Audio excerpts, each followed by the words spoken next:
ఎస్తేరు గ్రంథం 5వ అధ్యాయం 1 నుంచి సహాయకరంగా 2 వచనాలు మనం చదువుకుందాం. 3వ దినమందు ఎస్తేరు రాజభూషణములు ధరించుకొని రాజనగరు యొక్క ఆవరణములో రాజ సన్నిధికి వెళ్ళి నిలిచాను. రాజనగరు ద్వారమునకు ఎదురుగా ఉన్న రాజావరణములో తన రాజాసనము మీద రాజు కూర్చొని ఉండెను. రాణి అయిన ఎస్తేరు ఆవరణములో నిలవబడి ఉండుట రాజు చూడగా ఆమె యందు అతనికి దయ పుట్టెను. రాజు తన చేతిలో ఉండు బంగారపు దండమును ఎస్తేరు తట్టు చాపగా ఎస్తేరు దగ్గరకు వచ్చి దండము యొక్క కొన ముట్టెను. మంచిది. మనం చదువుకున్న లేఖనాలు మన వెనికిల్లో దేవుడు దీవెనకరంగా మార్చునుగాక. ఈ యొక్క అధ్యాయానికి ఒక టైటిల్, ఒక శీర్షిక రాజు ఆదరణ. రాజు ఆదరణ. 4వ అధ్యాయానికి టైటిల్ ఎస్తేరు నిరీక్షణ అని మనం చూసాం. ఎస్తేరు యొక్క నిరీక్షణ ఆదరణ కలిగించింది రాజు ద్వారా. అందుకే ఈ 5వ అధ్యాయములో మొదటి భాగములో రాజు యొక్క ఆదరణ కనబడుతుంది. టైటిల్ రాజు ఆదరణ. దీన్ని ఒక 3 భాగాలుగా మనం విభజన చేసుకుంటే 1 నుంచి 2 వచనాలు సింహాసనము సమీపించిన ఎస్తేరు. సింహాసనము సమీపించిన ఎస్తేరు. అలాగే 3 నుంచి 8 వచనాలు ఆహ్వానం అంగీకరించిన అహశ్వరోషు. ఆహ్వానం అంగీకరించిన అహశ్వరోషు. అలాగే 9 నుంచి 14 వచనాలు ఉరికొయ్యను సిద్ధం చేసిన హామాన్. ఉరికొయ్యను సిద్ధం చేసిన హామాన్. దీన్ని ఇంకా కొంచెం మనం కన్సైజ్ చేసుకుంటే 2 భాగాలుగా 1 నుంచి 8 వచనాలు ఎస్తేరు రాజు కొరకు విందు సిద్ధం చేయుట. ఎస్తేరు రాజు కొరకు విందు సిద్ధం చేయుట. అలాగే 9 నుంచి 14 వచనాలు హామాను మొర్దుకై కొరకు ఉరికొయ్య సిద్ధం చేయుట. ఎస్తేరేమో రాజు కొరకు విందు సిద్ధం చేసింది. హామానేమో మొర్దుకై కొరకు ఉరి సిద్ధం చేసినట్లు మనం చూస్తా ఉన్నాం. కనుక ఈ 2 భాగాల్ని ఈ యొక్క బైబిల్ స్టడీలో మనం ఈ యొక్క 5వ అధ్యాయములో కొన్ని ఆత్మీయ పాఠాలు నేర్చుకోవడానికి ముందు కొనసాగుదాం. ఇక్కడ 3వ దినమున ఎస్తేరు రాజభూషణములు ధరించుకొని రాజ సన్నిధి వెళ్ళి నిలిచింది. రాజ సన్నిధికి వెళ్ళాలంటే రాజభూషణాలు ధరించుకునే వెళ్ళాలి. ఎందుకంటే రాజు ఎదుట ఖచ్చితంగా రాణి ఆ రోజుల్లో రాజుల ఎదుట రాణి చక్కగా నిలబడాలి. 2వ అధ్యాయంలో కూడా హేగే అనే వ్యక్తి చక్కటి ఆవరణములు ఎస్తేరుకు ధరింపచేసి ఆమెను రాజు ఎదుట నిలబడినట్లు మనం చూస్తా ఉన్నాం. తద్వారా రాజుకు దయ పుట్టింది. రాజు ఆమెను అంగీకరించినట్లు 2వ అధ్యాయములో మనం ధ్యానించగలిగాం. ఇక్కడ అహశ్వరోషుకి ఇష్టమైన ఆభరణాలు ఏంటో ఎస్తేరుకు నేర్చుకుంది ఎస్తేరు. హేగే ద్వారా 2వ అధ్యాయములో ఆభరణాలు ఏవైతే ధరించుకుంటే రాజు ఎదుట నిలబడితే ఆ రాజు అంగీకరిస్తాడో ఆభరణాలు ధరించుకొని ధైర్యం చేసి ఎస్తేరు ఆ రాజు సింహాసనం వద్దకు వెళ్ళినట్లు మనం చూస్తా ఉన్నాం. నిజంగా రాజు ఒకవేళ ఆ బంగారపు దండాన్ని ఎస్తేరు వైపు చూపించకపోతే ఆమెను నిర్దాక్షిణంగా అక్కడ ఉన్న సైనికులు ఆమెను నిర్దాక్షిణంగా చంపివేస్తారు. అయినా యూదుల యొక్క రక్షణ కొరకై, యూదుల యొక్క 127 సంస్థానంలో ఉన్న యూదుల రక్షణ కొరకై ఆమె తెగించి ముందుకు వెళ్ళినట్లు మనం చూస్తా ఉన్నాం. నిజంగా ఇక్కడ 3 దినాలు ఉపవాస ప్రార్థన చేసింది. ఎన్ని దినాలు ఉపవాస ప్రార్థన చేసింది? 3 దినాలు. ఈ 3 దినాల 3 రోజుల ఉపవాస ప్రార్థన ఆ యొక్క రాజు యొక్క హృదయాన్ని మెత్తగా చేసింది. రాజు హృదయాన్ని కదిలింప చేసింది. రాజుల యొక్క హృదయాలు నీటి కాలువల వలె ప్రవహింప చేసేవాడు దేవుడు. ఎస్తేరు మీద దయను పుట్టించిన వాడు దేవుడు రాజు ద్వారా. నిజంగా ఎస్తేరు మీద దయను పుట్టించిన వాడుగా మనం చూస్తా ఉన్నాం. 2వ వచనంలో, రాణి అయిన ఎస్తేరు ఆవరణంలో నిలవబడి ఉండుట రాజు చూడగా ఆమె యందు అతనికి దయ పుట్టెను. రాజు తన చేతిలో ఉండు బంగారపు దండమును ఎస్తేరు తట్టు చాపగా ఎస్తేరు రాజు దగ్గరికి వచ్చి దండం యొక్క కొనముట్టెను అని మనం చూస్తా ఉన్నాం. నిజంగా రాజు యొక్క అంగీకారం ఇక్కడ చక్కగా రాజు అంగీకరించినట్లు మనం చూస్తా ఉన్నాం. అలాగే ఎస్తేరు ఆవరణాలు, ఎస్తేరు యొక్క ఆవరణాలు కూడా, ఆవరణాల నుంచి కొన్ని పాఠాలు. రాజభూషణములు, 3వ దినమందు ఎస్తేరు రాజభూషణములు ధరించుకొని, బైబిల్ గ్రంథములో ఆభరణాల యొక్క ప్రత్యేకత పాత నిబంధనలో మనం చూస్తాం. బాహ్య సంబంధమైన అలంకారము కంటే ఆత్మ సంబంధమైన అలంకారాన్ని దేవుడు ప్రాముఖ్యంగా ఇచ్చాడు. పాత నిబంధనలో కానీ క్రొత్త నిబంధనలో కానీ బాహ్య సంబంధమైన అలంకారానికి సంబంధించిన బంగారం కానీ వేరే వస్తువులు కానీ అవి విగ్రహారాధన వైపు దారితీశాయి. అవి దేవుని దగ్గర నుంచి ఎడబాటు చేశాయి. అందుకే క్రొత్త నిబంధనలో వాటిని దేవుడు చాలా పూర్తిగా వాటిని ఖండించినట్లు మనం చూస్తా ఉన్నాం. ప్రియమైన సోదరి సహోదరులారా, బైబిల్ గ్రంథంలో తిమోతికి రాసిన మొదటి పత్రిక మనం సహాయకరంగా చదువుకుందాం. తిమోతికి రాసిన మొదటి పత్రిక 2వ అధ్యాయం 9 నుంచి 13 వచనాలు. 2వ అధ్యాయం 9 నుంచి 13 వచనాలు. మరియు స్త్రీలను అనుకువయు స్వస్థ బుద్ధియు గలవారై ఉండి తగుమాత్రపు వస్త్రముల చేతనే గాని జడలతోనైనను బంగారముతోనైనను ముత్యములతోనైనను మిగులు వెలగల వస్త్రములతోనైనను అలంకరించుకొనగా దైవభక్తి గలవారమని చెప్పుకొని స్త్రీలకు తగినట్టుగా సత్క్రియల చేత తమను తాము అలంకరించుకొనవలెను.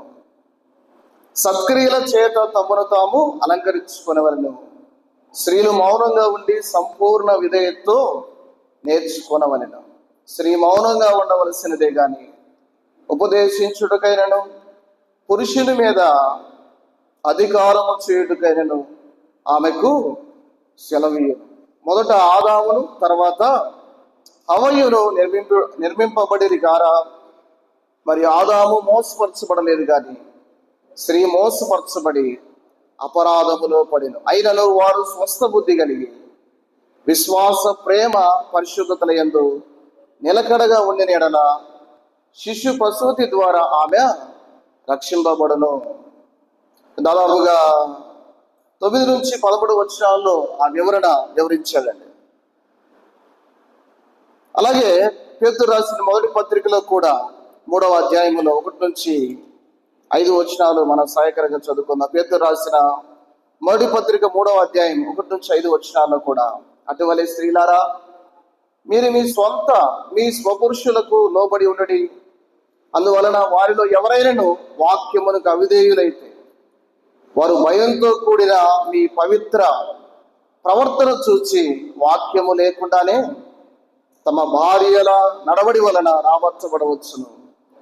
జడలు అల్లుకొనటయు, బంగారు నగలు పెట్టుకొనటయు, వస్త్రములు ధరించుకొనటయునను వెలుపటి అలంకారం మీకు అలంకారముగా ఉండక సాధువైనట్టు మృదువైనట్టు గుణమును అక్షయ అలంకారము గల మీ హృదయపు అంతరంగ స్వభావం మీకు అలంకారముగా ఉండవలెను. అది దేవుని దృష్టికి మిగుల విలువ గలది. అటువలే పూర్వము దేవుని ఆశ్రయించిన పరిశుద్ధ స్త్రీలను తమ స్వపురుషులకు లోబడి ఉండడం చేత తమను తాము అలంకరించుకొనిరి అని మనం చూస్తా ఉన్నాం.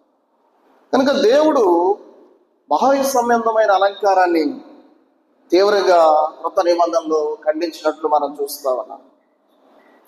మంచిది, మనకు అర్థమైనప్పుడు బాహ్య సంబంధమైన అలంకారము కంటే ఆత్మ సంబంధమైన అలంకారం చాలా ప్రాముఖ్యమైనది.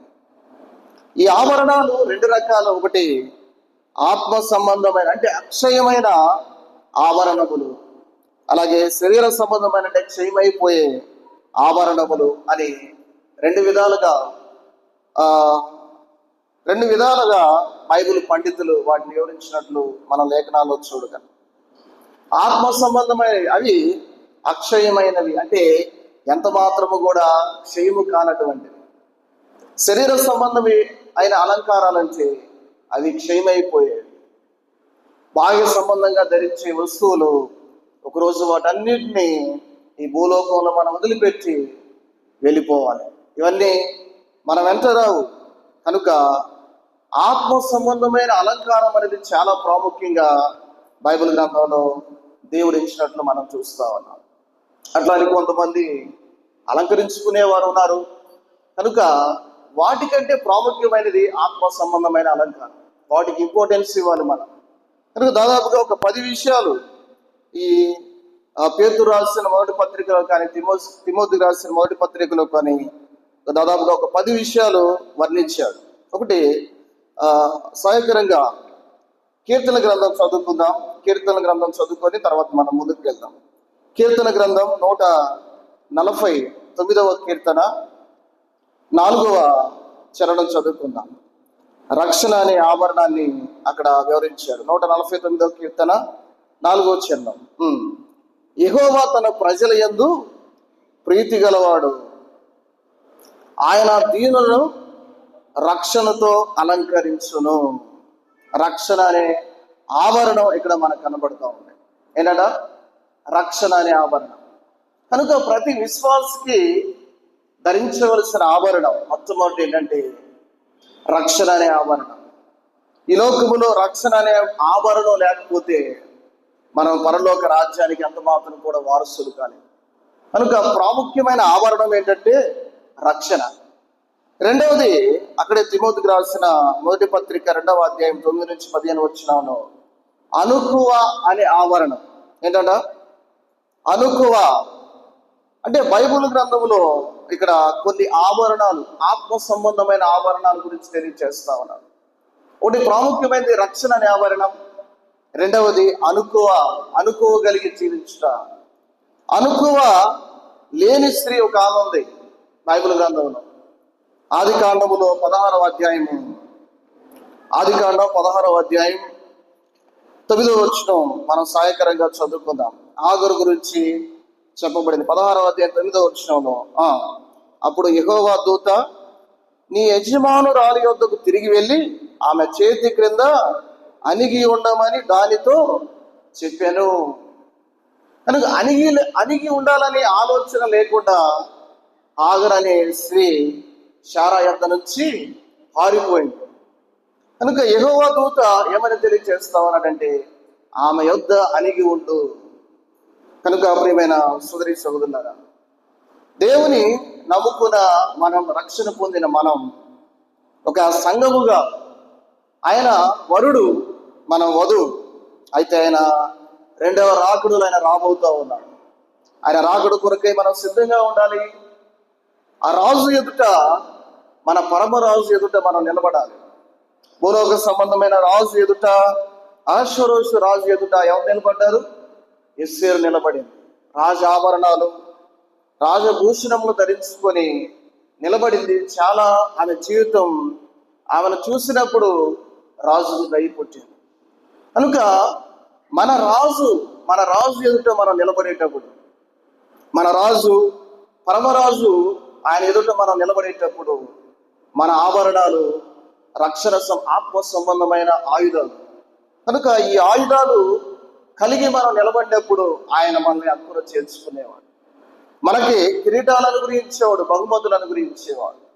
కనుక అనుకువ కలిగి మనం జీవిస్తామన్న కుటుంబంలో భార్య భర్తకి అనుకోగలిగి జీవించాలి.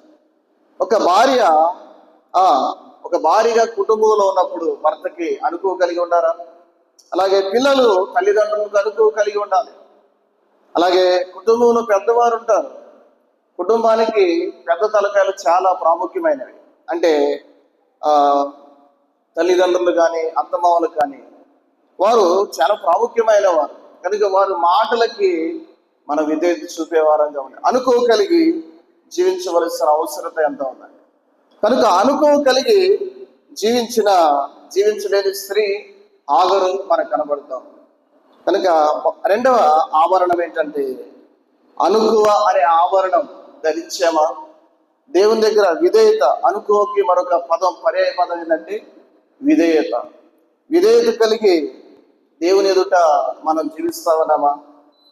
మూడవదిగా అక్కడే మనం చదువుకుంటే తిమోతికి రాసిన మొదటి పత్రికల 2వ అధ్యాయం 9 నుంచి ఆ మాట స్వస్థ బుద్ధి గలవారై ఉండి.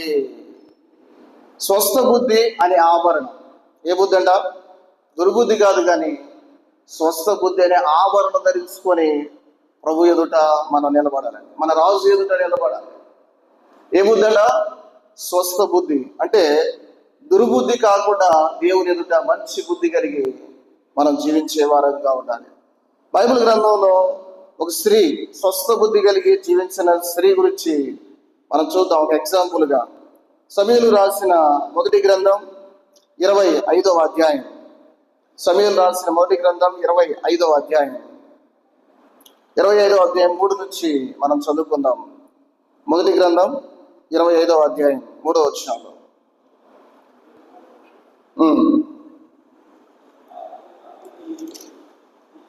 అతని పేరు నాబాలు, అతని భార్య పేరు అబిగయీలు. ఈ స్త్రీ సుబుద్ధి గలదై రూపసి అయి ఉండెను. అయితే చర్యలను బట్టి చూడగా నాబాలు మోచువాడును దుర్మార్గుడునై ఉండెను, అతడు కాలేబు సంతతి వాడు.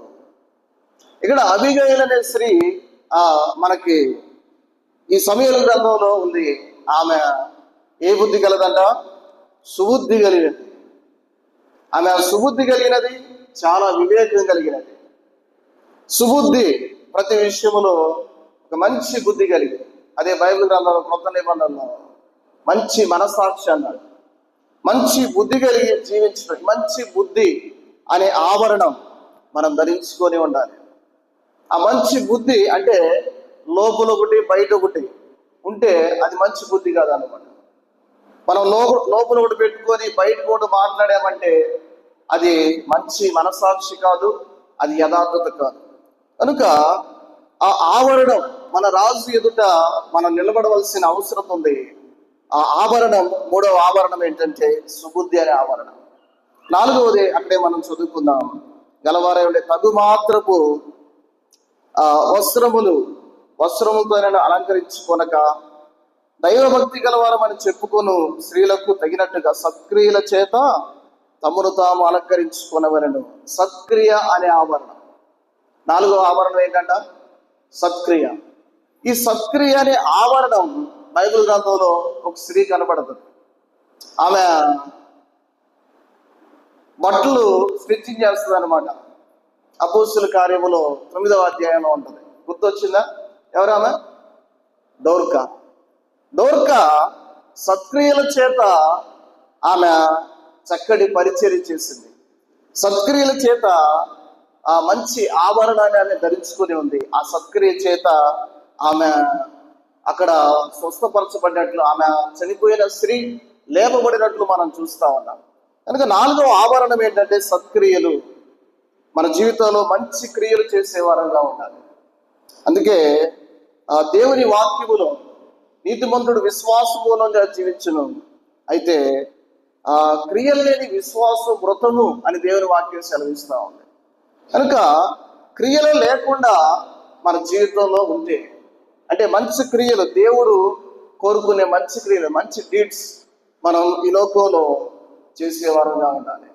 మన క్రియలు ఎలా ఉన్నాయి మనం పరిశీలన చేసుకోవాలి. మన రాజు ఎదుట మనం నిలబడబోతా ఉన్నాం. అయితే ఆ రాజు ఎదుట మన క్రియలు అవి మంచివైనా సరే చెడ్డవైనా సరే, దేహంతో జరిగించిన ప్రతి క్రియ ఆయన ఎదుట ఒకరోజు లెక్క తేల్చబడబోతా ఉంది. కనుక ఈ ఆభరణం చక్కగా మనం ధరించుకొని మన రాజు ఎదుట నిలబడాలి. ఐదవదిగా మౌనము అనే ఆభరణం అక్కడే చెప్పాడు, మౌనంగా ఉండవాలి. తిమోతి రాసిన మొదటి పత్రికలో ఏమంటా ఉన్నాడు? స్త్రీ మౌనంగా ఉండవలసినదే కానీ ఉపదేశించుటకైనను అని తెలియజేస్తా ఉన్నాడు. ఐదవ ఆభరణం మౌనం అనే ఆభరణం. సంఘములో మౌనంగా ఉన్న స్త్రీ, అదే కొరింథీయులకు రాసిన పత్రికలో కూడా 14వ అధ్యాయం 4వ వచనంలో స్త్రీలు సంఘములలో మౌనంగా ఉండాలి అని లేఖనం తెలియజేస్తా ఉంది. మౌనం అనే ఆభరణం మనకి ఇక్కడ ప్రత్యక్షం అవుతా ఉంది. కనుక మన జీవితంలో కొన్నిసార్లు మౌనాన్ని వహించవలసిన అవసరం ఉంది. కొన్నిసార్లు కుటుంబంలో భర్త రైజ్ అయినప్పుడు భార్య మౌనంగా ఉండాలి, భార్య రైజ్ అయినప్పుడు భర్త మౌనంగా ఉండాలి. ఇద్దరు మౌనంగా ఉండకపోతే జుట్టు పట్టుకొని రోడ్డు మీద పడాలన్నమాట. కనుక ఆ మౌనం అనే ఆవరణం మనం ధరించుకొని ప్రభు ఎదుట మనం నిలబడే వారంగా ఉండాలండి. కనుక ఈ ఆభరణాలు చాలా ప్రాముఖ్యమైనవి. ఈ ఆభరణాలు వీటిని మనం ధరించే వారంగా ఉండాలి. కొన్నిసార్లు మౌనమే సమస్యకు పరిష్కారాన్ని ఇస్తుంది. మౌనమే మౌనంగా ఉండదని లేఖనం సెలవిస్తూ ఉంది. కనుక ఎక్కడైతే మౌనంగా ఉండాలి అక్కడ మౌనంగా ఉండాలి, ఎక్కడైతే మాట్లాడాలో అక్కడ మనం మాట్లాడే వారంగా ఉండాలి. కనుక మౌనం అనే ఆవరణం, కొన్నిసార్లు ఈ ఆవరణం చాలా ప్రాముఖ్యమైనది. అలాగే అక్కడే మరొక వచనం చదువుకుంటే విశ్వాసం అనే ఆభరణం 2:15 వచనం, అయినను వారు స్వస్థ బుద్ధి కలిగి విశ్వాస ప్రేమ పరిశుద్ధతల యందు నిలకడగా. విశ్వాసం అనే ఆభరణం, ఈ విశ్వాసం అనే ఆభరణం మనం ధరించుకోవాలి. ఎస్, విశ్వాసం చేత రక్షింపబడ్డాం. అయితే విశ్వాసం చేత రక్షింపబడుతూ ఉన్నాం. ఒకరోజు విశ్వాసము చేత మనం సంపూర్ణంగా రక్షింపబడి ప్రభువుని ఎదుర్కొనబోతా ఉన్నాం. కనుక ఈ విశ్వాసం అనే ఆభరణం మనలో మనం కలిగి ఉన్నామా? విశ్వాసం అనే ఆభరణము గల స్త్రీ బైబిల్లో ఉంది. ఎవరామె? శారా. ఎబ్రిల్ రాసిన పత్రిక మనం సాయకరంగా చదువుకున్నాం. ఎబ్రిల్కి రాసిన పత్రిక 11వ అధ్యాయం 11వ వచనం చదువుతారా తీసిన వారు? 11వ అధ్యాయం 11వ వచనం, విశ్వాసమును బట్టి శారాయు వాగ్దానము చేసిన వాడు నమ్మదగిన వాడని ఎంచుకొనెను కనుక తాను వయస్సు గతించినదైనను గర్భం ధరించుటకు శక్తి పొందాను అని మనం చూస్తున్నామని. ఇక్కడ శారా ఏ ఆభరణం ధరించింది? విశ్వాసం అనే ఆభరణం. ఈ విశ్వాస ఆభరణము చేత ఆమె గర్భాన్ని ధరించినట్లు మనం చూస్తా ఉన్నామండి. అక్కడే విశ్వాస ప్రేమ మరొక ఆభరణం ఏంటంటే ప్రేమ అనే ఆభరణం. తిమోతికి రాసిన మొదటి పత్రిక 2వ అధ్యాయం 15వ వచనంలో ప్రేమ అనే ఆభరణం మనకు కనబడుతూ ఉంది. కనుక ఈ ప్రేమ అనే ఆభరణములో మొట్టమొదటి పాయింట్, భర్త పట్ల ప్రేమ అనే ఆభరణం గల స్త్రీ ఎవరు? భర్త పట్ల మంచి ప్రేమ కలిగి ఆ రాత్రికి రాత్రే ఆ భర్తని తన తండ్రి చేతుల నుంచి తప్పించి ఆ రాత్రికి రాత్రే పంపించింది అనమాట. ఎవరామె? మీకాలు భర్త పట్ల మంచి ప్రేమ కలిగింది. ఆ తర్వాత మరలా వివాహం చేసుకుంటుంది. ఆ తర్వాత కొంచెం అతన్ని వ్యంగ్యంగా మాట్లాడినట్లు మనం చూస్తాం. కానీ మొదటగా ఆమె భర్త పట్ల మంచి ప్రేమ కలిగిన స్త్రీగా, మంచి ఆభరణం ధరించిన స్త్రీగా సమూయేలు రాసిన మొదటి గ్రంథం 18వ అధ్యాయం 22వ వచనంలో మనకు కనబడతాం. అలాగే మరొక స్త్రీ గురించి మనం ఆలోచన చేస్తే అబిగయలు కూడా ఆ సమూయేలు రాసిన మొదటి గ్రంథంలో 25వ అధ్యాయంలో 40 నుంచి 42 వచనాలు భర్త పట్ల మంచి ప్రేమ కలిగింది. అబీగయీలు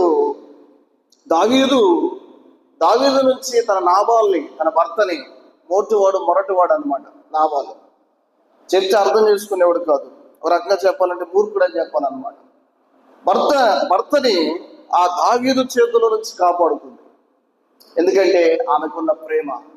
ఈ ప్రేమ అనే ఆవరణాన్ని ధరించింది అబీగయీలు, మీకాలు. అలాగే పిల్లల పట్ల కూడా, రెండవదిగా పిల్లల పట్ల ప్రేమ ఆభరణాలు గల స్త్రీల గురించి కూడా మనం చూద్దాం. లూకా సువార్త 18వ అధ్యాయం 15వ వచనం చదువుకుందామా? దయచేసి తీస్తారా? 18వ అధ్యాయం 15వ వచనంలో, తమ శిశువులను ముట్టవలనని కొందరు ఆయన వద్దకు వారిని తీసుకొని రాగా, ఆయన శిష్యులు అది చూచి తీసుకుని వచ్చిన వారిని గద్దించిరి. అయితే యేసు వారిని తన యొద్దకు పిలిచి, చిన్న బిడ్డలను ఆటంకపరచగా వారిని నా యొద్దకు రానీయుడి, దేవుని రాజ్యం ఇలాంటి వారిదే. తమ బిడ్డల్ని స్వస్థపరచాలని అక్కడ ఉన్న కొంతమంది తీసుకొచ్చినట్లు మనం చూస్తా ఉన్నాం. పిల్లల పట్ల ప్రేమ కలిగిన వారు, అంటే వారు పిల్లల పట్ల ప్రేమని ఆభరణాన్ని ధరించారు. ఇంకా రాజుల మొదటి గ్రంథంలో కూడా 4వ అధ్యాయంలో ఆమె తమ పిల్లల పట్ల ప్రేమ కలిగి ఉంది. ఎవరు ఆమె? ఎలీషా కాలంలో ఒక భర్తను కోల్పోయిన స్త్రీ, ప్రవక్త అనే వ్యక్తి. ఆ ప్రవక్త చనిపోయాడు. తర్వాత భార్య, తన పిల్లలు మిగిలిపోయారు. ఏమి లేదు, ఆస్తి లేదు. ఉన్న ఆస్తిని కూడా అక్కడ ఉన్న అప్పుల వారు తీసుకుని వెళ్ళిపోయారు. అయితే పిల్లల పట్ల ప్రేమ కలిగి ఉంది. దేవుడు ఆ కరువు కాలం నుంచి విడిపించి ఆమెను తప్పించినట్లు మనం చూస్తా ఉన్నాం. ప్రేమ అనే ఆభరణాన్ని ఆ స్త్రీ ధరించినట్లు మనం చూస్తా ఉన్నాం. కనుక ప్రియ క్రైస్తవ సంఘముగా, వధువు సంఘముగా ఆ రాజుని, మన పరమరాజుని మనం ఎదుర్కొనబోతా ఉన్నాం. మన రాజు ఎదుట రక్షణ అనే ఆభరణం ధరించేమా? మంచిది. కొన్ని ఆభరణాలు భాగ్యంగా కనబడుతూ ఉన్నాయి, మంచిదే, అది పెట్టుకోవద్దని నేను అంటలేదు. కానీ వాటికంటే ప్రాముఖ్యమైనది ఈ ఆభరణాలు. ఆత్మ సంబంధమైన ఆభరణాలు చాలా ప్రాముఖ్యమైనది. రక్షణ అనే ఆభరణం, అరుకువ అంటే విధేయత అనే ఆభరణం. క్రైస్తవ సంఘంగా స్త్రీలు మాత్రమే కాదు, పురుషులు కూడా. ఆ సంఘం అంటే స్త్రీ పురుషులు ఇద్దరు. నేను కొన్ని స్త్రీల గురించి తెలియజేస్తా ఉన్నాను. కానీ సంఘముగా ఆ ప్రభుని ఎదుర్కొనేటప్పుడు స్త్రీ పురుషులు ధరించవలసిన ఆవరణాలు ఇవి చాలా ప్రాముఖ్యంగా ఉన్నాయి. సుబుద్ధి అంటే మంచి మనసాక్షి బలి, అలాగే సత్క్రియలు అనే ఆవరణాలు మనం ధరించుకొని, మౌనం అనే ఆభరణాన్ని మనం ధరించుకొని, అలాగే విశ్వాసం అనే ఆభరణం, ప్రేమ అనే ఆభరణం. అలాగే అదే తిమోతికి రాసిన మొదటి పత్రికలో 2వ అధ్యాయం 15వ వచనం మనం ఒకసారి చదువుకుందాం. చదువుతారా తీసిన వారు? 2వ అధ్యాయము 15వ వచనం. అయినను విశ్వాస, ప్రేమ, పరిశుద్ధతలయందు ఏంటట? పరిశుద్ధత అను ఆభరణం. ఏ ఆభరణం అంట? పరిశుద్ధత అనే ఆభరణం అంట. పరిశుద్ధత అనే ఆభరణం లేని స్త్రీ కూడా ఉంది. సామెతల గ్రంథం 7వ అధ్యాయం 18వ వచనంలో మనం చదువుకుందాం. సామెతల గ్రంథం 7వ అధ్యాయం 18వ వచనం. ఉదయం వరకు వలపు తీరా తృప్తి పొందుదము రమ్ము, పరస్పర మోహం చేత చాలా సంతృష్టి నందము రమ్ము అని ఇక్కడ ఒక స్త్రీ తెలియజేస్తాం. అంటే పరిశుద్ధత అనే ఆవరణం లేని స్త్రీ ఈ అధ్యాయంలో మనకు కనబడుతూ ఉందండి. ప్రియమైన సోదరి సహోదరులారా, కనుక మన జీవితంలో పరిశుద్ధత అనే ఆభరణాన్ని ధరించుకొని దేవుడు మనల్ని పరిశుద్ధులుగా చేశాడు. తన పరిశుద్ధమైన రక్తంతో మనల్ని పరిశుద్ధులుగా చేశాడు. సమస్త ప్రవర్తన యందు మనం పరిశుద్ధులుగా ఉండాలి. నేను పరిశుద్ధుడు కనుక మీరును పరిశుద్ధులై ఉండడని లేఖనాలు సెలవిస్తూ ఉండగా, ఆయన వచ్చు వరకు, ఎప్పటి వరకు? ఆయన వచ్చు వరకు, ఆయన ఎదుర్కొనే వరకు మనం పరిశుద్ధతను కాపాడుకోవాలి. ప్రియమైన వాళ్ళరా, పరిశుద్ధతను కోల్పోయిన వారు ఉన్నారు. వారిని చూసి మనం నవ్వుకోవడం కాదు, వారిని చూసి వారు మనకు ఎదురుగా ఉన్న, ఎందుకంటే నవ్వుకోవటానికి కాదు, కానీ మనం వారిని చూసి సిగ్గు తెచ్చుకొని ప్రభు కొరకై చక్కగా జీవించాలని దేవుడు తెలియజేస్తా ఉన్నాడు. కనుక పరిశుద్ధత అనే ఆవరణాన్ని మనం చక్కగా ధరించుకొని ప్రభు కొరకే జీవించే వారుగా ఉండాలి. అలాగే పేతురు రాసిన మొదటి పత్రిక 3వ అధ్యాయం 16వ వచనంలో లోబడుట అనే ఆవరణం అక్కడ తెలియజేస్తుంది. 3:16 చదువుకుందాం సహాయకరంగా.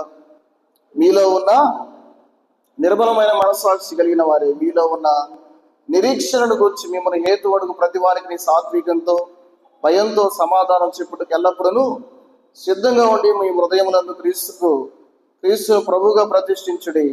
అప్పుడు మీరు దేని విషయమై దుర్మార్గులను దూషింపబడుదురో దాని విషయమై క్రీస్తునందున్న మీ సత్ప్రవర్తన మీద అపనింద వేయువారు సిగ్గుపడుదురు అని లేఖనం సెలవిస్తా ఉంది. ఇంకా ఇక్కడే 6వ వచనంలో పేతురు రాసిన మొదటి పత్రికలో 3వ అధ్యాయం 1-2 వచనం, అటువంటి స్త్రీలారా మీరు మీ స్వపురుషులకు లోబడి ఉండుడి 1వ వచనంలో. కనుక లోబడుట అనే ఆభరణాన్ని మనం ధరించుకోవాలి. లోబడే స్త్రీ ఎవరు? లోబడే స్త్రీ బైబిల్ గ్రంథంలో భర్తకు లోబడిన స్త్రీ, భర్త మాట చక్కగా విన్న స్త్రీ ఎవరంటే మా బెస్ట్ ఎగ్జాంపుల్ శారానే అనమాట. అక్కడ కనాను దేశము గురించి తెలియదు, కానీ కల్దియా దేశం నుంచి భర్త చెప్పిన మాట విని చక్కగా లోబడి వచ్చింది. ఆమె భర్త మాట విని అంతా వదిలిపెట్టింది. భర్త మాట విని చక్కగా లోబడి ముందు కొనసాగినట్లు మనం చూస్తా ఉన్నాం. నిజంగా ఆ భర్త దగ్గరే ఉండి భర్త మాట జవజాడక చక్కగా ఆమె లోబడి జీవించిన స్త్రీగా మనకు కనబడతా ఉన్నాడు. కనుక మన జీవితంలో లోబడి ఉండుట, ఎవరికి లోబడి ఉండుట? పిల్లలారా పెద్దలకు లోబడి ఉండుడి. అలాగే సంఘం దేవునికి లోబడి ఉండాలి. కనుక మనం ప్రతి విషయంలో దేవునికి లోబడి ఉండటం అనేది ఒక ఆభరణం. కనుక ఆభరణాన్ని మనం ధరించి ప్రభు కొరకై మనం సిద్ధపడాలి. అలాగే పేతురు రాసిన మొదటి పత్రికలోనే 3వ అధ్యాయంలోనే 4వ వచనం మనం చదువుకుంటే సాధువైనట్టు మృదువైనట్టు గుణం అనే ఆవరణం మనం చూస్తా ఉన్నాం. సాధువైన మృదువైన గుణము గల స్త్రీ, ఒక స్త్రీ బైబిల్ గ్రంథంలో ఉంది. ఎవరామె? అన్న చాలా సాధువైన స్త్రీ, అంటే సాధువైన మృదువైన గుణము గల స్త్రీగా అన్న మనకు కనబడుతూ ఉందండి. ఇక్కడ ప్రార్థన చేసుకుంటా ఉంది. ఎక్కడ?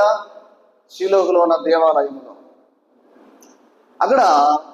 అక్కడున్న ఏలి ఏమంటా ఉన్నాడంటే నీవు మొత్తురాలుగా ఉన్నావని అంటా ఉన్నాడు.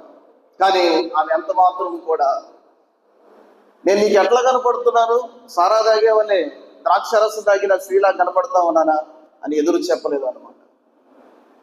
ఏమయ్యా నీకు జ్ఞానం ఉందా అని ఆమె ఆయన ప్రశ్నించలేదు. ఆమె నా ఏలినవాడా అని ఆమె సంబోధించినట్లు మనం చూస్తూ ఉన్నాం. ఎంత సాధుత్వం, ఎంత మృదుత్వం. కనుక ఈ ఆభరణాలు ధరించి మనము ఆ రాజు ఎదుట నిలబడాలి. ఈ రాజు ఎదుట, ఆశ్వరోజు రాజు ఎదుట ఎవరు నిలబడ్డారు? ఎస్తేరు నిలబడింది, ఆమె అంగీకరించబడింది. కానీ మన ప్రభు పరమరాజు ఆయన ఎదుట నిలబడబోతా ఉన్నాడు. ఒకవేళ ఎస్తేరు తట్టు ఆ బంగారపు దండాన్ని చూపించకపోతే ఎస్తేరుని అక్కడ ఉన్న సైనికులు ఆ క్షణంలోనే హతమార్చేవారు. కానీ మన రాజు ప్రియులారా, పైన చెప్పబడిన విషయాల్లో ఆ రాజు భూషణములు నీవు ధరించడం వలన నీ కలిగే సౌందర్యాన్ని చూడాలనే ఆ దేవుని యొక్క వాంఛ మనం చూడగలం. అదే ఒక మాట చదువుకుందాం. కీర్తన గ్రంథం 45వ కీర్తన 11వ చరణం సహాయకరంగా చదువుకుందాం. 45వ కీర్తన 11వ చరణం. ఈ రాజు నీ ప్రభు, అతడు నీ సౌందర్యమును కోరినవాడు, అతనికి నమస్కరింపము. ఎవరంట? ఈ రాజు నీ ప్రభువు, నీ దేవుడు, అతడు నీ సౌందర్యము కోరినవాడు, అతనికి నమస్కరించు. కనుక ఈ ఆత్మీయ సౌందర్యంతో సంఘం అనే వధువు రెండవ రాకడలో ఆయన ఎదుర్కోవాలి. కనుక ఆ రాజుని ఎప్పుడైనా ఎదుర్కోవచ్చు. ఆ రాజు ఎంత మాత్రం కూడా త్రోసివేసేవాడు కాదు. మన రాజు, మన పరమరాజు ఆయన యొద్దకు వచ్చేవారిని ఎంత మాత్రం కూడా త్రోసివేసేవాడు కాదు. ఆయన మనల్ని అంగీకరించేవాడు. ఆయన ఆయన ఎవరినైనా అంగీకరించేవాడు అన్నమాట. ఏ సమయంలో అయినా ఆయన దగ్గరికి వచ్చి మనం ప్రార్థన చేయవచ్చు. ఏ సమయంలో అయినా మనము ఆయన్ని తట్టవచ్చు. ఆయన దగ్గర మనం ప్రార్థన చేసి మన ప్రార్థన మనవులు మనం పొందుకొనవచ్చు. మనం ఆయన దగ్గర నుంచి ఆన్సర్లు మనం పొందుకొనవచ్చు అని. కానీ భూలోకంలో ఉన్న రాజు అలాంటి రాజు కాదనమాట. కనీసం వారి భార్యలకు కూడా మినహాయింపు లేదు. ఒకవేళ భార్యలు కూడా మినహాయింపు లేకుండా ఆ రాజుల యొక్క రాజశాసనాలు అంత కఠినమైనగా ఉన్నాయి. ఆ రాజదండం అనేది వారి వైపు చూపించకపోతే వారిని చంపేస్తారు. అంత కఠినంగా ఉన్నట్లు మనం చూస్తూ ఉన్నాం. ప్రియమైన సోదరులారా, ఆ మాట చదువుకుందాం. ఎస్తేరు గ్రంథంలో మాట చదువుకుందాం. 3వ వచనంలో, 3వ వచనం 5వ అధ్యాయం 3వ వచనంలో, రాజు రాణి అయిన ఎస్తేరు, నీకేమి కావాలనో నీ మనవి ఏమిటి? రాజ్యమును సగం మట్టుకు నీకు అనుగ్రహించుదని ఆమెతో చెప్పగా, ఎస్తేరు రాజునకు యుక్తముగా తోచినేడల నేను రాజు కొరకు సిద్ధం చేయించిన విందునకు రాజు అయిన తామును హామాను నేడు రావాలని కోరుచున్నానని ప్రత్యుత్తరం ఇచ్చాను అని మనం చూస్తూ ఉన్నాం. ఇక్కడ 3వ వచనంలో రాజు నీకేం కావాలి అని ఎస్తేరుని అడుగుతా ఉన్నాడు. ఈ రాజ్యములో ఉన్న సగం ఏంటంట? రాజ్యములో సగం మట్టుకు నీకు అనుగ్రహించదునని ఆమెతో చెప్పగా, 127 సంవత్సరాలలో ఉన్న ఆస్తిని రాజు సగం నీకు ఇస్తానని చెప్తా ఉన్నాడు. ఆ రోజు రాజులంటే మాట ఇస్తే మాట నెరవేర్చే వాళ్ళు అనమాట. ఒట్టిగా మాటలేవరు అనమాట. ఒట్టిగా ఎటువంటి వాగ్దానాలు చేయరు. ఆ రాజులు మాట ఇచ్చారంటే ఖచ్చితంగా మాట నెరవేరుస్తారు అనమాట. మన బైబిల్ గ్రంథంలో కొత్త నిబంధనలో కూడా హేరోదు రాజు హేరోదియ కుమార్తెకు మాట ఇచ్చాడు అనమాట. నీకేం కావాలి అని అడిగినప్పుడు ఆ కుమార్తె ఏమడిగింది చెప్పండి? యోహాను తల అడిగింది. రాజు ఇచ్చాడా లేదా? వాస్తవానికి రాజు చంపకూడదని అనుకున్నాడు యోహాను, బాప్తిస్మం ఇచ్చి యోహాను. కానీ ఆమె కుమార్తె రాజు తలని అడగడం ద్వారా ఆ రాజు తలని కొట్టించి ఆ పల్లెంలో పెట్టి ఆ తల్లికి అందించినట్లు మనం చూస్తూ ఉన్నాం. కనుక రాజు సగం ఆస్తి ఇవ్వడానికి సిద్ధంగా ఉన్నాడు. నీకేం కావాలి? ఆ పదమే మరలా రిపీట్ అవుతుంది అనమాట. కానీ ఎస్తేరుకు ఆస్తి కావాలా? కాదు. ఎస్తేరుకి ఏం కావాలి? ఎస్తేరు రాజు దగ్గరికి ఎందుకు వచ్చింది? అంతా ఎందుకు తెగించింది? అక్కడ ఒక సమయం ఉంటుంది, ఆ సమయానికి వెళ్ళాలి. కానీ ఆమె నేరుగా వెళ్ళి రాజు దగ్గర నిలబడింది. ప్రాణాన్ని సహితం నేను నశించదు 4వ అధ్యాయం 17వ వచనం. ప్రాణాన్ని సహితం తెగించిన స్త్రీగా మనకు కనబడుతుంది. ఎందుకంటే యూదుల యొక్క రక్షణ కొరకు, యూదుల రక్షణ కొరకై యూదుల్ని ఆ శాస్త్రం నుండి తప్పించడానికే ఎస్తేరు ఆమె రాజుని ఆహ్వానించినట్లు మనం చూస్తూ ఉన్నామండి. ప్రియమైన సోదరీ సోదరులారా, మన ప్రభు ఆ రాజు అయితే, ఈ భూలోకంలో ఉన్న రాజు అయితే సగమే ఆస్తి అంటా ఉన్నాడు. కానీ మన రాజు ఒక మాట చదువుకుందాం. కీర్తన గ్రంథం 2వ అధ్యాయము 7వ వచనంలో మన రాజు ఏమి ఇచ్చేవాడంట? 7వ వచనం చదువుకుందాం. 2వ అధ్యాయం 7వ వచనం.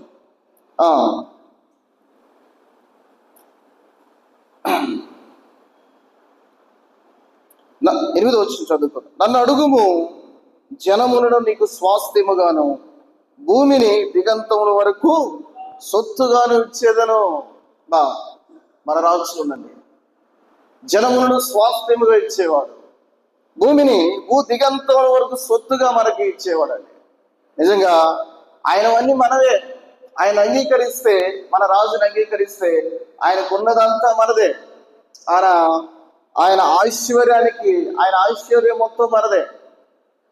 ఈ భూలోక రాజు అయితే సగాన్ని ఇచ్చేవాడు, కానీ మన రాజు మొత్తాన్ని అనుగ్రహించేవాడు. కనుక ఈ లోకంలో మనం స్వతంత్రించుకోవాలి. నన్ను అడుగుము, భూ దిగంతముల వరకు జనములు నీకు స్వాస్థ్యముగాను భూమిని దిగంతముల వరకు నీ సొత్తుగా ఇచ్చదును, అడుగుపెట్టు ప్రతి స్థలమును నీకు ఇచ్చదునని దేవుడు వాగ్దానం చేస్తా ఉన్నాడు. మనం అడుగు పెట్టకపోవడమే మనం ఆలస్యం చేస్తా ఉన్నాం. కానీ మనం వెళ్ళి అడుగు పెడితే ఆయన మనం ప్రతి ఒక్కటి మనం స్వతంత్రించుకోవడానికి దేవుడు అవకాశం ఇస్తాడండి. మనం ముందుకు వెళ్దాం. 4-5 వచనాల్లో ఎస్తేరు రాజునకు యుక్తముగా తోచిన ఎడల నేను రాజు కొరకు సిద్ధం చేయించిన విందునకు రాజు అయిన హామానుడు నేడు రావాలని కోరుచున్నానని ప్రత్యుత్తరం ఇచ్చాను. ఇక్కడ ఎస్తేరు మనవి ఏంటంట? ఎస్తేరు ఏమని మనం తెలియజేస్తా ఉంది చెప్తారా? హామానుని అలాగే రాజుని విందుకు పిలుస్తా ఉంది.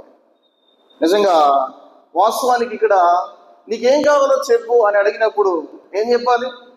వాస్తవానికి ఆమె అవసరత తెలియచేయాలి. కానీ ఎస్తేరు తొందరపడట్లేదు అన్నమాట. ఎస్తేరు తొందరపడకుండా వారిని విందుకు పిలుస్తా ఉంది, విందుకి ఆహ్వానాన్ని తెలియచేస్తా ఉంది. 6వ వచనంలో రాజు ద్రాక్షరసము విందుకు కూర్చుండి ఎస్తేరును చూసి నీ కోరిక ఏమిటి? అది నీకు అనుగ్రహింపబడను. నీ మనవి ఏమిటి? అది రాజ్యంలో సగం మట్టుకైనను చేయబడదని చెప్పగా మరలా రాజు ఏమని అడుగుతా ఉన్నాడు? నీ కోరిక ఏంటి అని తెలియచేస్తా ఉన్నదండి. కానీ ఎస్తేరు తెలియచేస్తుందా? 7వ వచనంలో ఎస్తేరు ఇలాగ ప్రత్యుత్తరం ఇచ్చెను, రాజు అయిన తమ దృష్టికి నా ఎడల దయ కలిగి నా మనవి చొప్పునను నా కోరిక చొప్పునను జరిగించుట రాజువైన తమకు అనుకూలమైతే రాజువైన తామును హామానును మా నిమిత్తం నేను చేయింపబో విందునకు రావలెను. రాజువైన తాము చెప్పినట్టు రేపటి దినమున నేను చేయదును, ఇదే నా మనవై నా కోరిక అని మనం చూస్తా ఉన్నాం. కనుక మరలా ఎందుకు రావాలి మీరు రేపటి దినాన అని తెలియచేస్తాం. ఇక్కడ ఎస్తేరు వెంటనే తెలియచేయచ్చు కదా. ఎందుకు ఎస్తేరు ఆమె యొక్క మనవిని తెలియచేయలేదు అంటే, కొన్నిసార్లు ఆవేశములో చెప్పినప్పుడు సమస్యలకు పరిష్కారం కాదన్నమాట. ఆమె ఆవేశంగా అక్కడికి వచ్చింది.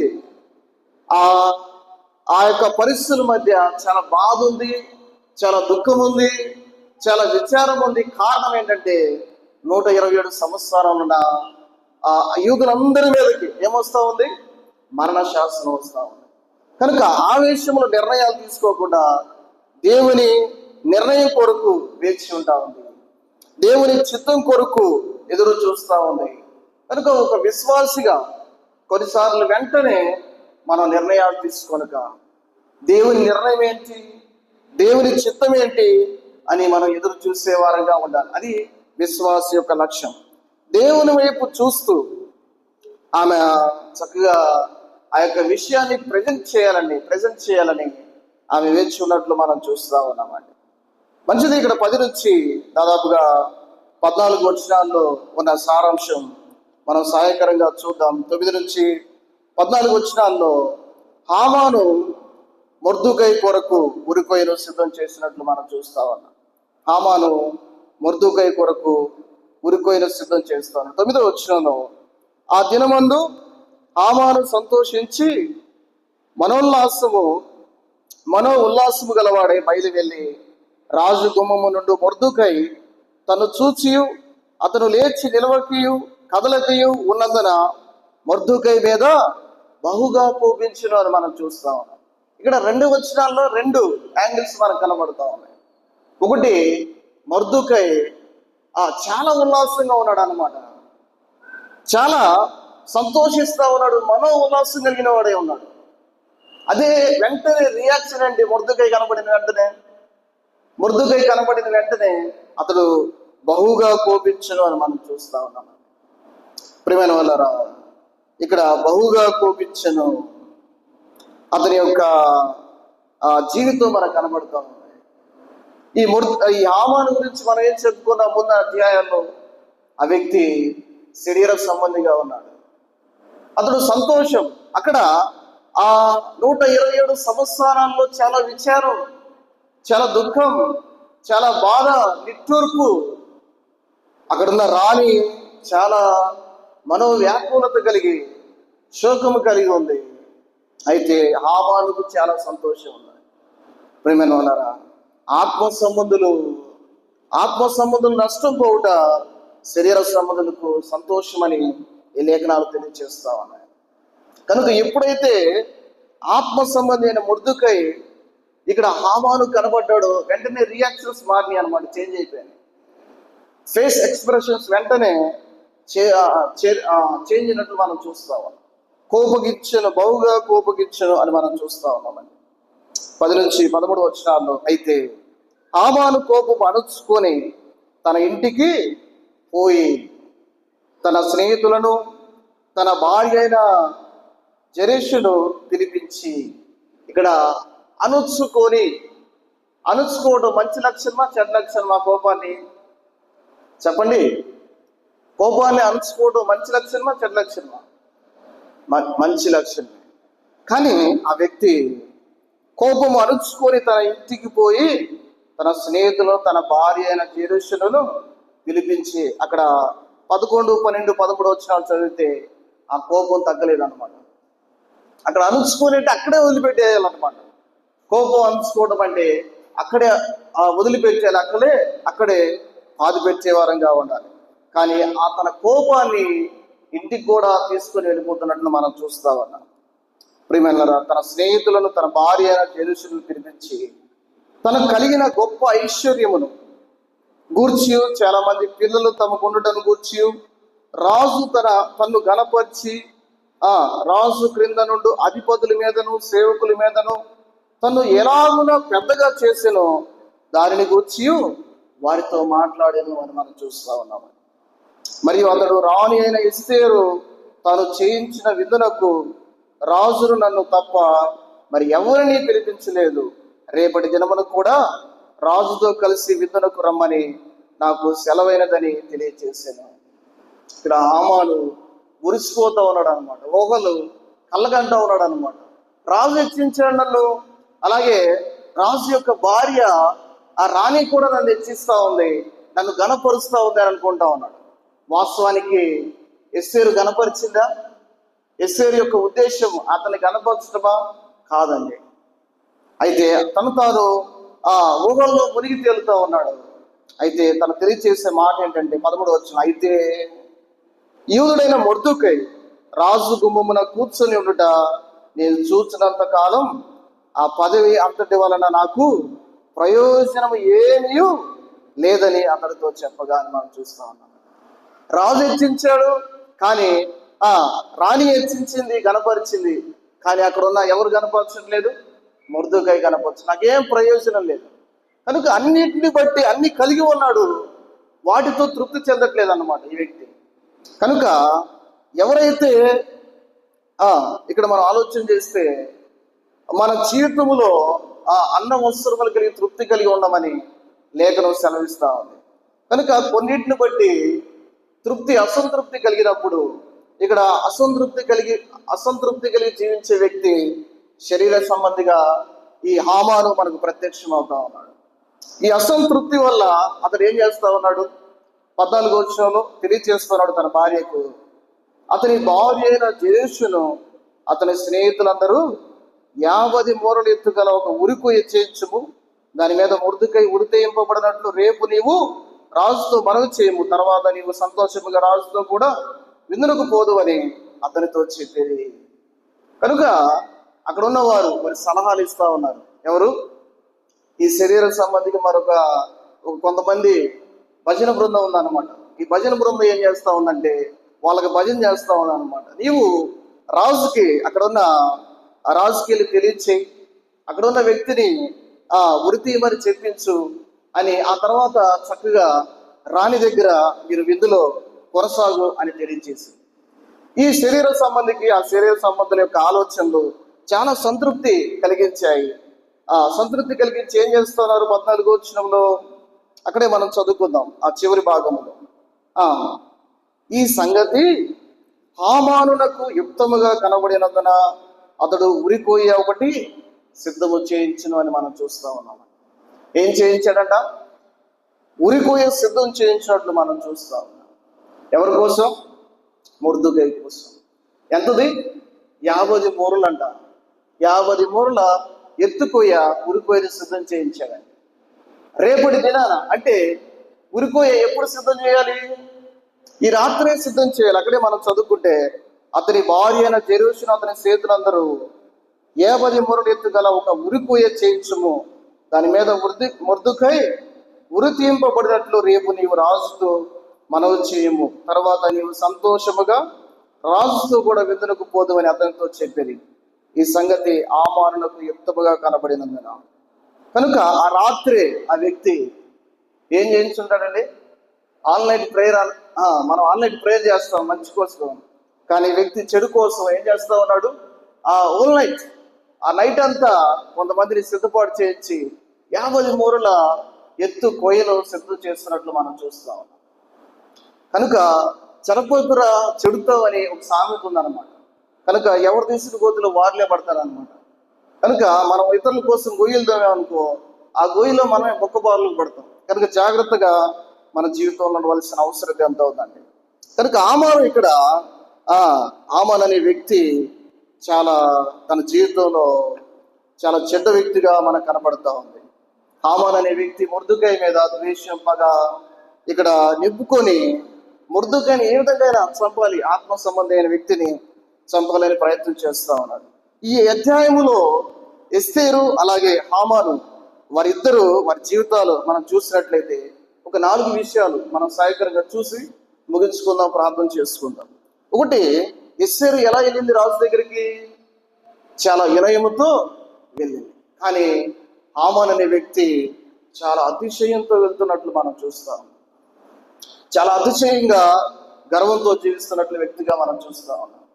ఇంతకీ ఎస్తేరు గ్రేటా, ఆ ఆస్థానములో హామాను గ్రేటా? చెప్పండి, ఎవరి పొజిషన్ గ్రేట్ గా ఉంది? ఎస్తేరు పొజిషన్ చాలా గ్రేట్ అన్నమాట. రాణి, వాస్తవానికి దిక్కు దిగానం లేదే ఒకప్పుడు, కానీ అక్కడ ఆస్థానంలో రాణి అంటే ఈక్వల్ టు కింగ్ అన్నమాట. Queen equal to king. కనుక మంచి పొజిషన్లో ఉంది, కానీ ఆమె చాలా వినయంతో ఉందన్నమాట. దేవుడు హెచ్చించినప్పుడు దేవునికి కృతజ్ఞతలై జీవించాలి, అంతేకాని అతిశయంతో జీవించకూడదు. హామాను ఎంతటి వాడు? దేవుడు హెచ్చించాడు, అక్కడ రాజు హెచ్చించాడు, కృతజ్ఞత కలిగి జీవించాలి, కానీ అతిశయంతో జీవించినట్లు మనం చూస్తాం. అక్కడ 3 రోజులు ఉపవాసం ఉండి వెళ్ళింది. ఉపవాస ప్రార్థన వల్ల మంచి జవాబు పొందుకుంది. కానీ హామాను అనే వ్యక్తి శరీర సంబంధి, ఎటువంటి ప్రార్థన లేవు, దేవుని దగ్గర కనిపెడతాం లేదు, డైరెక్ట్ గా రాజు దగ్గరికి వెళ్ళే వ్యక్తిగా మనం చూస్తా ఉన్నాం. మూడవది, ఆవేశాన్ని అంచుకున్న ఎస్తేరు. ఈ వ్యక్తి గర్వంతో రగిలిపోతూ ఉన్నాడు అనమాట, గర్వంతో మండిపోతూ ఉన్నాడు. ఆ వ్యక్తికి రాత్రి కూడా నిద్ర పడట్లా. కారణం ఏంటంటే ఆవేశం, అతిశయం, పగ, కుట్ర, వీటి వల్ల ఆ వ్యక్తిని చాలా మనోవేదన కలిగిస్తూ ఉంది. రాత్రి కూడా ఆ వ్యక్తికి నిద్ర పడట్లేదు. ఆత్మ సంబంధి నిద్ర లేకుండా మొర్దుకై జీవితాన్ని ఆ వ్యక్తి చూసినప్పుడు ఆ వ్యక్తికి నిద్ర పడట్లేదు అనమాట. 4వది, దేవుని జ్ఞానం, ఆలోచన కలిగి నడుచుకున్న ఎస్తేరు. కానీ ఈ వ్యక్తి ఎటువంటి జ్ఞానము? దేవుని జ్ఞానం కాదు, కానీ ఎవరు ఆలోచన తీసుకున్నాడు? బుద్ధిహీనుల ఆలోచన తీసుకున్నాడు. బుద్ధిహీనుల ఆలోచన తీసుకొని అక్కడ ఉరికొయ్యను సిద్ధం చేసినట్లు మనం చూస్తాం. కనుక ప్రియమైన వాళ్ళారా, ఈ లేఖనాల్లో ఉన్న ఆత్మీయ పాఠాలు, ఒక శరీర సంబంధి ఎస్తేరు, ఒక శరీర సంబంధిగా హామాను కనబడతా ఉన్నాడు, ఆత్మ సంబంధిగా మొర్దుకై, ఎస్తేరు వారు కనబడతా ఉన్నారు. కనుక వారి జీవితంలో ఉన్న పాఠాలు మనకి ఇంప్లిమెంట్ చేసుకొని మంచి ఆభరణాలు, ఆత్మ సంబంధమైన ఆభరణాలు ధరించి ప్రభువుని ఎదుర్కోవడానికి సిద్ధపడదాం. ఎస్తేరు రాజు కొరకు విందు చేయించుట, అలాగే రెండవదిగా హామాను మొర్దుకై కొరకు ఉరికొయ్యి సిద్ధం చేయుట, ఆ తర్వాత జరిగిన పాఠం ప్రభు చిత్తమైతే వచ్చే బుధవారం మనం చూడడానికి ప్రయత్నం చేద్దాం. ఆ విధంగా ప్రభు కొరకే జీవించడానికి పరిశుద్ధాత్మ దేవుడు సహాయం చేయండి.